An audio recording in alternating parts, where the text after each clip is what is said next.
Bezrat Hashem, le soir de ce matin, Rabbi Lazar, fils de Rabbi Shlomo Yochai Amar, dit, Hai parashata, notre parasha, Aitmar Ovada Dimnarta Vetikona, commence avec la recommandation d'allumer le candelabre qui se trouvait dans Beth Amikdash et toutes les recommandations, comment la nettoyer et la préparer. Amayacha Zimna Achara, mais on a déjà lu ça dans parasha Atat Tetzavé.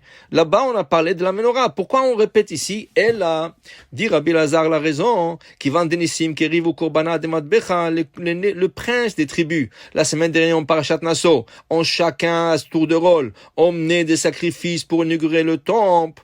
Et il dit ici, mais il y avait une tribu qui n'a pas participé. Quelle est cette tribu? La tribu de Lévi. Il y avait 12 tribus qui ont participé. Lévi, qui est la 13e tribu, n'a pas participé. Donc, Hachem, il dit à Aaron, ne t'en fais pas Aaron, parce qu'Aaron commençait à se soucier, il se disait, si Has Veshalom Akadosh Baruch Hu m'a pas donné la chance de lui offrir des sacrifices comme les autres princes des tribus, cela veut dire qu'Akadosh Baruch Hu tient compte toujours de la faute du Vaudor, où Aaron a participé indirectement. C'est Chas Veshalom qu'il a fait une faute, il voulait gagner du temps, et il leur a demandé, donnez-moi votre or. Il a construit un hôtel pour gagner du temps, mais le Satan était beaucoup plus fort, il a poussé jusqu'à qu'il est arrivé à fabriquer ce veau en or qui est sorti de lui-même du feu, et le peuple a commencé à l'adorer et chanter et se prosterner devant lui, et malheureusement 3000 personnes sont mortes à cause de ça. Alors Aaron disait, peut-être parce qu'il a participé indirectement dans cette faute, c'est qu'Akadosh Baruch Hu ne veut pas de lui. Et Akadosh Baruch Hu lui dit, non, le tien, il est plus grand que le leur. Le leur, c'était l'inauguration du Mishkan. Et l'inauguration du Mishkan n'a duré pas plus que 12 jours, mais le tien va durer jusqu'à la fin de temps. Dit le Ramban, je comprends pas. Le Mishkan, on n'a plus le Mishkan. Le temple qui a remplacé le Mishkan, il n'y a plus de temple. Alors de quoi on parle?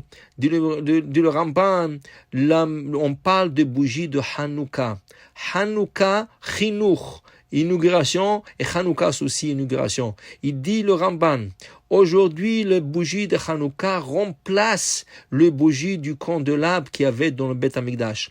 Donc, jusqu'à aujourd'hui, 2000 ans presque après la destruction du temple, on fait encore un acte qui remonte jusqu'à l'allumage de la menorah par Aaron HaKohen. Pourquoi? Parce que tous les autres sacrifices étaient momentaires, étaient sur place pour l'inauguration, étaient de 12 jours et pas plus que ça. Tandis que la menorah allumée pendant le Mishkan, pendant le temple et juste après, depuis le Maccabi jusqu'à notre époque et jusqu'à la venue de Mashiach pour éclairer nos maisons avec la lumière de la menorah Kedosha. Il dit là-bas 12 sacrifices et ici il y avait 7 branches sur la menorah pour que on puisse l'allumer et éclairer le monde en entier avec la lumière de cette menorah. Pour dire combien il est important d'allumer les bougies de Hanouka, c'est sûr, Ken, et les bougies de la menorah. On dit que la menorah, le Zohar il continue de dire que la menorah donnait Yanda Chochmata Il'a, elle donnait une sagesse extraordinaire. J'ai écouté de rabbin David Menaché, qu'il avait un ami au Vatican. Rav David Menaché, il habite en Israël, mais lui il a fait ses études à Rome, et il avait un ami son père avait l'accès de rentrer dans le cave du Vatican. Et cet ami-là qui est rentré là-bas, il lui a invité, mais le Rav Menaché a été dit par des rabbins qu'il ne faut pas le suivre. Quand l'ami est parti visiter la cave, il est sorti muet. Il a perdu la parole. Et pourquoi?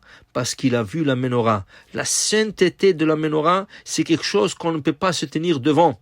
C'est pour cela, même si le Vatican il vient aujourd'hui, il nous offre la menorah, on doit la refuser. On ne peut pas l'accepter. Il faut être pur pour toucher cette menorah. Il faut être pur pour voir cette menorah. Parce que cette menorah jaillissait de la chazesse. Il y avait un rabbin, Rabbi Yitzhak Boukbza.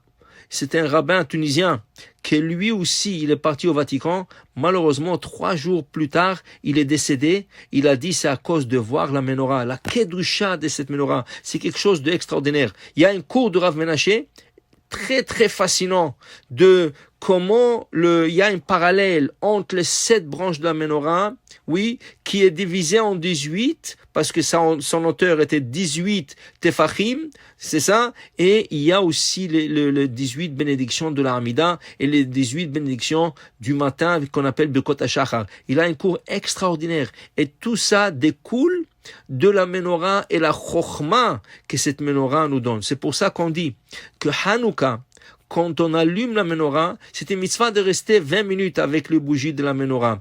Rien que regarder les flammes quand sont en train de monter vers on le voit monter comme ça, comme s'ils montent vers le ciel, on dit qu'il y a un sod, il y a des secrets qui jaillissent dans notre âme et qui éclairent notre âme et qui nous donnent une chokhmah extraordinaire. Et c'est pour ça que la Gemara dit aussi que les femmes qui allument les bougies de Shabbat avec l'huile d'olive, Zochim ve'avian le banim tamidei chachamim, elles auront le mérite d'avoir des enfants qui sont des érudits.